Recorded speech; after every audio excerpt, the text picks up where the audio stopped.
Fala, meu povo! Sejam todos muito bem-vindos ao nosso podcast Papo Acadêmico.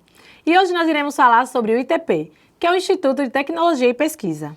Eu me chamo Cibele Moura, estudante de jornalismo, e hoje nós teremos uma convidada mais que especial, a professora Alene Vanessa. Ela que é gerente de projetos e serviços do ITP, doutora em biotecnologia pela Fundação Oswaldo Cruz, com experiência nas áreas de biotecnologia, energia, medicina e saúde, entre outras áreas. Seja muito bem-vinda, professora Alene, é um prazer tê-la aqui. Muito obrigada pelo convite, o prazer é todo meu.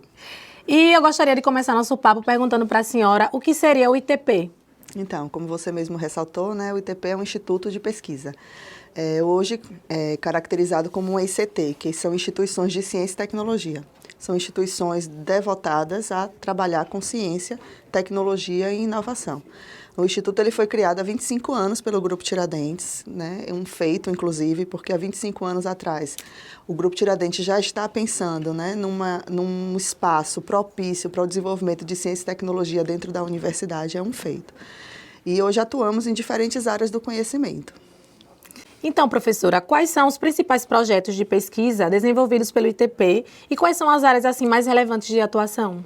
Bom, eu vou começar pelas áreas, para depois a gente tratar dos projetos, né? As principais áreas de atuação do Instituto, elas estão relacionadas à área de energia, à área de cosmético, produção de biomembranas, na área de saúde, para tratamento de doenças, para tratamento de efluentes, petróleo e gás. Então, assim, é muito diverso em virtude de estar muito associado aos programas de pós-graduação. Então, a gente tem programas de pós-graduação de engenharia de processos, de biotecnologia industrial, educação, direito, que a gente não pode esquecer. Então, temos também pesquisadores da área de educação e direito que atuam dentro do Instituto.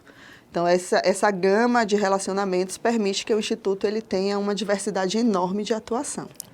Com relação aos projetos, é difícil falar de principais projetos, né? A gente tem relevância de projeto nas diferentes áreas.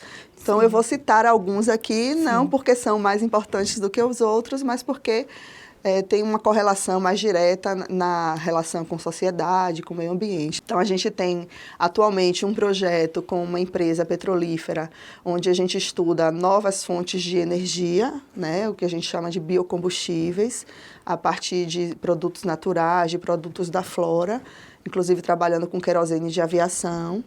Nós trabalhamos também projetos com membranas terapêuticas para as mais diversas lesões, desde feridas simples até diabéticos, né? Pessoas que sofrem com pé diabético, que têm lesões crônicas. Existem projetos de pesquisa devotados a esse tipo de atividade. Existem projetos de pesquisa que são para tratamento de doenças como Parkinson e Alzheimer. Nós temos também na área de tratamento de efluentes a criação de reatores, que são estruturas onde ocorrem reações químicas que ajudam a despoluir o ambiente. Então, tem diferentes tipos de reator que resolvem diferentes problemas. A gente tem também projetos relacionados na área de biodetergentes. É uma diversidade enorme, aqui eu poderia passar a tarde inteira citando e listando os projetos que a gente tem capacidade técnica de desenvolver lá no Instituto. Com certeza. Então, professora, vocês têm mais de 100 patentes, né, depositadas, como a senhora falou. A senhora poderia explicar como funciona a questão das patentes e dos produtos que estão disponíveis? Claro.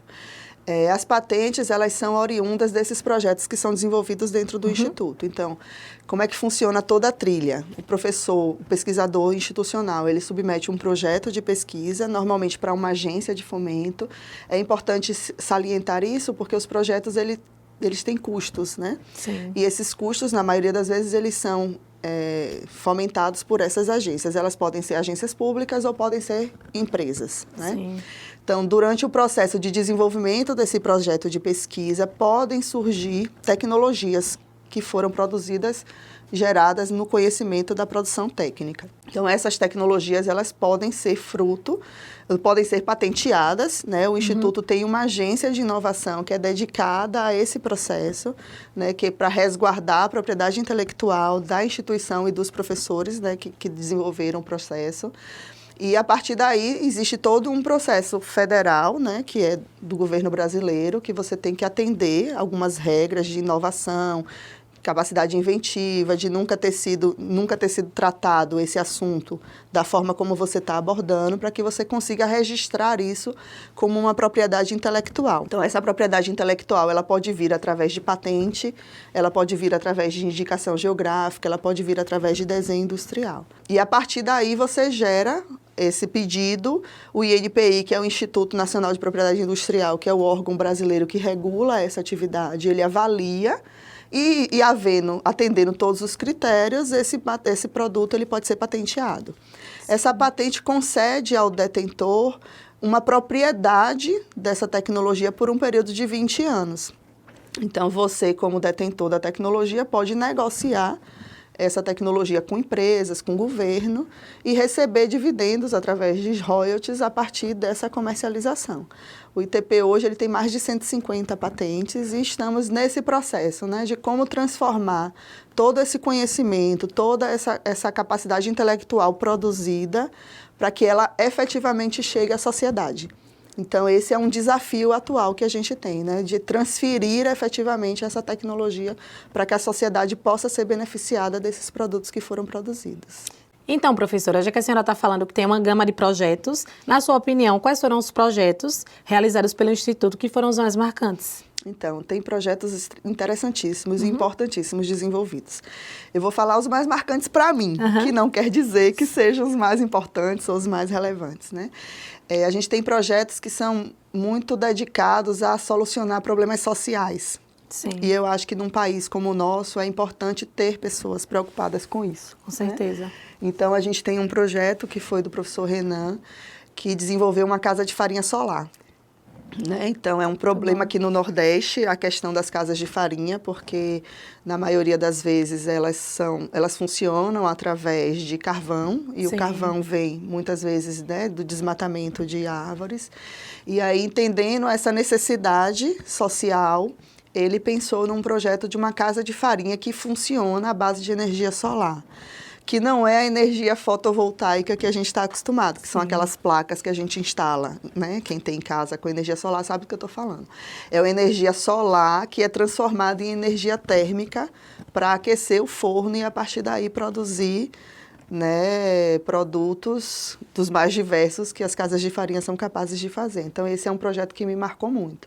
E tem um outro também, da professora Cleide, que ela trabalha com licuri e com comunidades, associações de mulheres que vivem do extrativismo do licuri, e a partir desse licuri ela gera beneficiamento para uma série de produtos. Então, a gente tem a produção de um biodetergente à base de licuri, tem a produção de bioóleos a partir desse licuri. Além de estar produzindo produtos sustentáveis, também está apoiando a comunidade e esse agrupamento de mulheres que muitas vezes, né, precisam da sua renda, precisam dessa atividade econômica para subsistência mesmo. Então, eu citaria esses dois, tem vários outros também que atendem a comunidade, mas não temos tempo aqui para falar de todos, né? Exatamente. Ô, professora, e o que é o licuri? O licuri é um coquinho que é extraído de uma palmeira. Então, você extrai o licuri e retira a polpa, né? E é da polpa que é produzido esse material. Aqui em Sergipe a gente conhece como adicuri. Ah, então, a diversidade de nomes, Com né? certeza. E a riqueza, né, que a gente tem nas regiões do Brasil, por ser um país continental, permite isso, né? Que a gente esteja falando da mesma coisa com nomes diferentes. Então, professora, quais são, mudando um pouquinho, né, agora, quais são as oportunidades oferecidas pelo ITP para estudantes e pesquisadores que desejam ingressar em projetos de pesquisa ou desenvolvimento tecnológico? Certo. Então, o Instituto de Tecnologia e Pesquisa, como eu falei, ele tem uma afinidade muito grande com a pós-graduação stricto sensu da universidade. Então, a gente recebe estudantes de diferentes níveis de formação, desde o aluno que a gente chama de aluno de iniciação científica, que é um programa que existe no Brasil inteiro para viabilizar que alunos da graduação possam experienciar a ciência. Então, várias universidades e instituições no Brasil inteiro têm este programa estabelecido, e a Universidade Tiradentes também tem, inclusive com bolsas próprias, né? Ela tem bolsa captada por agências de fomento e ela tem bolsas que são próprias da universidade. Então, uma via é através desse programa, onde o aluno pode conhecer um pouco dos pesquisadores do Instituto, que são a nossa força motriz, né, da instituição, e a partir das áreas de atuação deles, identificar qual seria o professor que tem afinidade com a sua área de formação e você pode procurá-lo, né?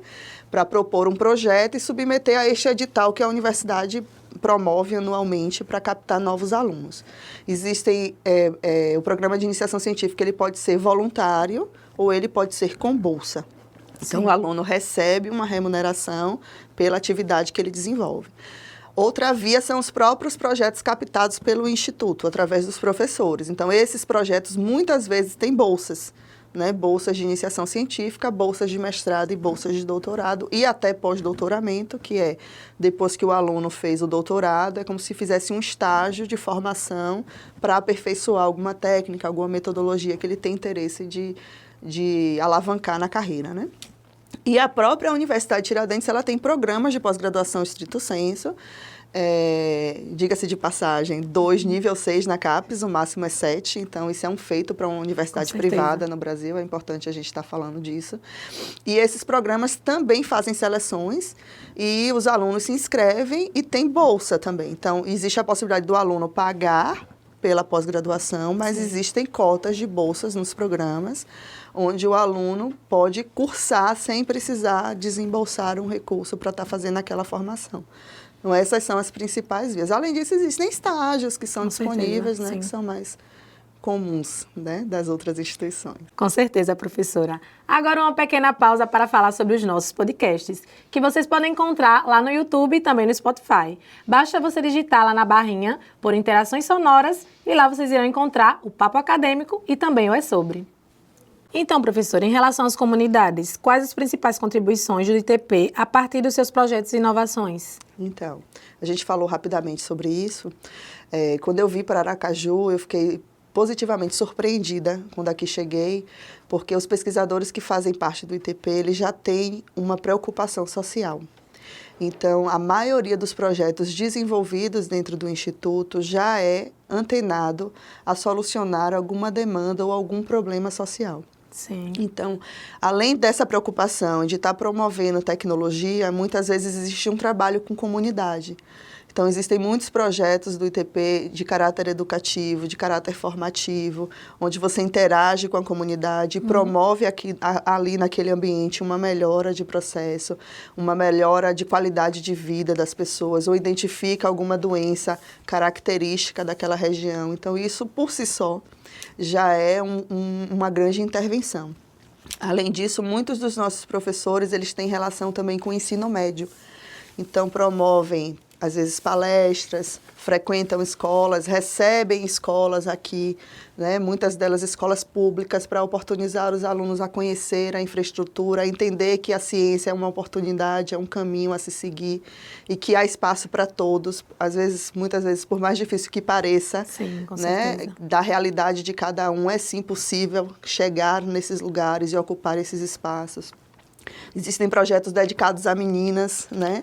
Porque hoje é uma política governamental, essa coisa das meninas na ciência, da gente ampliar o acesso de mulheres e meninas cientistas nas áreas de exatas, porque não há tanta afinidade assim do público feminino com essas áreas. Então, além disso, existem agora as tecnologias, agora não, né, de bastante tempo, que são tecnologias que estão disponíveis, né, e que a gente, por uma limitação de ser uma academia, de ser uma instituição de ciência, precisa do apoio, né, de co-desenvolvedores, aí a indústria, empresas que tenham interesse nessa tecnologia para nos apoiar a desenvolvê-las e elas possam aí, então, atender a solução de um problema de forma mais efetiva, que é ser produzida, comercializada, emitir nota fiscal. Sim. E resolver um problema social, ou pelo menos estar disponível para a sociedade fazer uso disso. Mas atualmente o número de mulheres que procuram é grande ou é pequeno? Então, no ITP, a gente tem mais mulheres do que homens, mas essa então, não é bom. uma realidade do Brasil, né? Mas que bom, um avanço. O Instituto tem essa característica, né? Nós temos muitas pesquisadoras competentes, não desmerecendo os homens, claro, também são muito importantes, extremamente competentes, Sim. Mas é uma preocupação do país, né? Então, por isso que a gente está tratando nesse sentido. Então, professora, e para finalizar, eu gostaria que a senhora deixasse uma mensagem para quem não conhece o Instituto e tem interesse em participar e colocar os projetos para frente.